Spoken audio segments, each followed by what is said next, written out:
Hey, bonjour et bienvenue dans cette nouvelle vidéo. Aujourd'hui, j'ai absolument voulu vous faire une vidéo pour vous expliquer un petit peu la situation pour nous, ce qu'il en est, les choix qu'on a pris pour la suite, ce qui fait aussi le pourquoi du comment on n'a pas posté depuis plusieurs jours, voire plusieurs semaines au final, sauf sur Insta où j'ai réussi à rester active. Et voilà, du coup c'est parti, je vous explique tout ça. Alors, premièrement, qu'est-ce qu'on a fait ces derniers jours et pourquoi on n'a pas posté? Voir que la connexion en Iran n'était pas forcément évidente, mais en vrai, avec les VPN et les informations qu'on avait eues avant, on ne s'est pas du tout retrouvé vraiment en galère. C'est vrai que hors des villes, on n'avait pas un très bon réseau. Mais finalement, ce qu'on a visité était principalement dans les villes, donc c'était plutôt rare le jour où on avait zéro internet. Après, on avait des fois bas débit, c'est pour ça que les vidéos à uploader étaient assez longues et parfois impossibles. Mais vraiment, on n'a pas tant galéré. D'ailleurs, les habitants, quand ils veulent avoir les réseaux sociaux, ils arrivent à les avoir et il n'y a aucun problème de ce côté-là. Donc, c'est vrai que le pourquoi on a été absent, ça c'est l'une des raisons. Un peu au tout début, le premier dimanche de notre absence, c'était ça l'histoire. Et puis après, le conflit entre la Palestine et Israël a éclaté, tout est relatif, parce que ça fait très longtemps qu'il est présent, mais en tout cas a repris de l'importance, et on le savait tous en tant que voyageurs que de toute façon c'est une poudrière, et encore plus à l'état d'aujourd'hui. Donc pendant plusieurs jours, on a arrêté d'être sur les réseaux, déjà parce qu'on était dans un pays qui a pris parti pour cette position, et pas que. Et du coup, on s'est mis à réfléchir et à peser le pour et le contre de la situation. Et on en est arrivé au fait qu'on avait déjà de la chance d'être dans le pays depuis presque un mois et demi, qu'on avait déjà beaucoup visité. Il faut savoir une chose, c'est qu'on a vraiment adoré l'Iran. Ce pays est vraiment très riche, que ce soit de son architecture, de son paysage, de ses populations, de son caractère. Vraiment, ce pays a vraiment une personnalité bien atypique de tous les autres pays qu'on a traversés. Vraiment, la population est la plus généreuse alors que la Turquie l'est déjà énormément. On sent une imprégnation de la religion, mais pas comme la France voudrait nous le faire percevoir. Évidemment, l'État est parfois restrictif, mais nous avons vu des choses qui vraiment valaient le coup d'être vues et nous leur souhaitons un développement durable et nous ferons tout pour vous faire apprécier ce pays qui en vaut vraiment la peine. Nous avons même été avec des militaires adorables, nous avons été avec des enfants, avec des femmes, avec des hommes, et tous ont toujours été merveilleusement gentils. Ce pays a beaucoup d'histoires à partager et nous espérons vraiment qu'il puisse être connu et reconnu. On avait déjà beaucoup visité. Et du coup, on a attendu plusieurs jours de voir l'évolution. On devait descendre à Bandar Abbas et on est avec une autre famille actuellement. Et en fait, en calculant, il y avait 1200 km pour aller à Bandar Abbas pour visiter les îles, qu'on devait faire assez rapidement parce qu'on voulait quand même quitter l'Iran à la fin du mois d'octobre. Et après réflexion, on s'est dit que ça allait encore nous faire beaucoup rouler, parce qu'en Iran, on a énormément roulé. Et on s'est dit que ça allait être trop fatigant pour nous, mais aussi et surtout pour les enfants, parce qu'on a fait beaucoup de visites. Et nous, c'est pas du tout un train de vie qu'on a l'habitude, parce que d'habitude, on est quand même plutôt tranquille sur tout ça. Qu'on sait qu'on reviendra, un jour ou l'autre, on reviendra en Iran, c'est sûr. On a adoré la population qui est d'une gentillesse et d'une générosité incroyable. Du coup, on s'est dit que finalement, c'était peut-être quand même mieux de partir au vu des événements, sachant que voilà, l'Iran est directement quand même impliqué dans ce qui se passe et que ça serait peut-être plus rassurant pour nous et surtout et aussi, et on le respecte pour nos familles. On a choisi ce mode de vie pour être nomade. Un voyage, pour nous, c'est la découverte du pays, évidemment dans toutes ses couleurs, mais il n'y a aucun intérêt pour nous de mettre nos enfants en danger.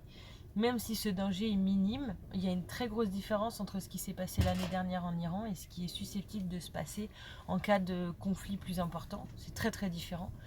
Et au vu de ce qu'on a appris dans le pays, on n'a absolument pas craint les fameuses arrestations arbitraires On en est très très loin pour nous par rapport à ce qui est dit sur les ambassades françaises. Par contre, une menace de guerre, ça pour nous c'est très différent et ça change effectivement la donne.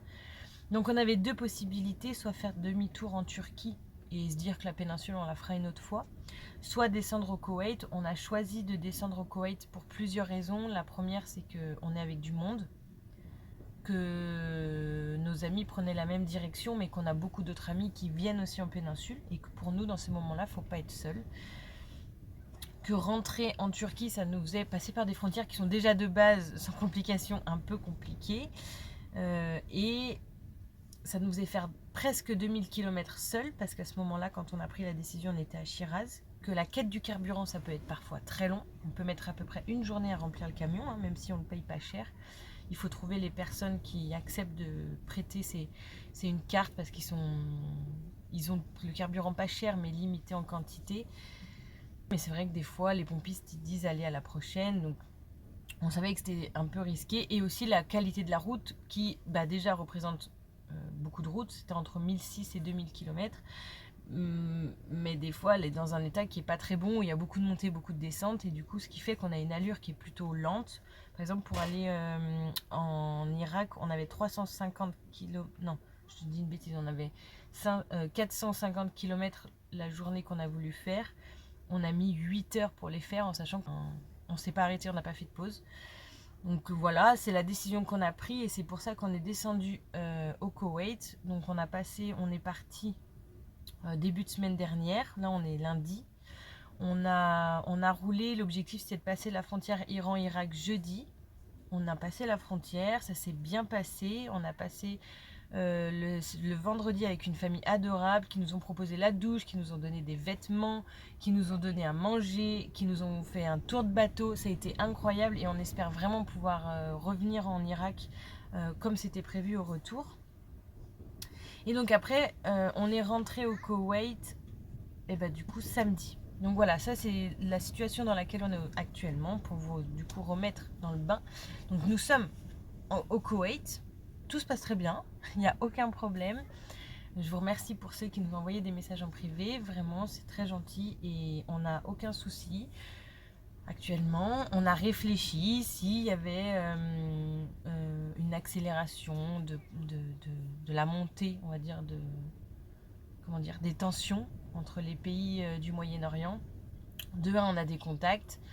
De deux, on a imaginé l'hypothèse que s'il fallait descendre à Oman, qui est un pays plutôt comment on pourrait dire, un peu comme la Suisse, ils sont assez transparents, ils sont assez, voilà, ils donnent pas forcément, ils prennent pas forcément de parti. Donc si on pouvait, on descendrait à Oman et on se débrouillerait pour y rester le plus longtemps possible, si c'était possible. Si vraiment il y avait un risque énorme et que du coup il fallait laisser le camion, il n'y aurait aucun problème. On s'est dit que Dubaï c'était l'endroit idéal parce que c'est l'une des plus grosses plateformes du monde et que prendre un avion pour aller n'importe où, ça sera une possibilité. Et puis poser le camion et l'entreposer quelque part. On imagine cette hypothèse, on envisage un peu tout. Je pense que pour ceux qui nous suivent, ils le savent. On a toujours été ouvert sur toutes les formes de voyage et si jamais il y a un risque, on ne voit pas trop l'intérêt de le prendre. Si jamais notre intuition, par contre, elle nous dit qu'il faut venir ici, ce qui a été le cas, alors on l'écoute, évidemment en espérant pas se tromper, mais on ne peut pas vraiment savoir parce que peut-être qu'on aurait fait demi-tour en Turquie, on aurait quand même eu un problème qui avait peut-être rien à voir d'ailleurs avec le conflit, mais dans tous les cas, notre route, on sait qu'elle est ici, on ne sait pas exactement pourquoi, mais voilà, pour tous ceux qui se sont posés des questions, qui se sont inquiétés, sachez qu'on est en sécurité, on se sent très bien ici, on se sent à notre place, on a été très bien accueillis au Koweït. Le Koweït est quand même un pays qui est quand même assez sécurisé, qui est tranquille, les gens sont vraiment très sympas et pour le moment on est ici et puis on verra après pour la suite, on attend de voir un peu les événements et comment ça se passe.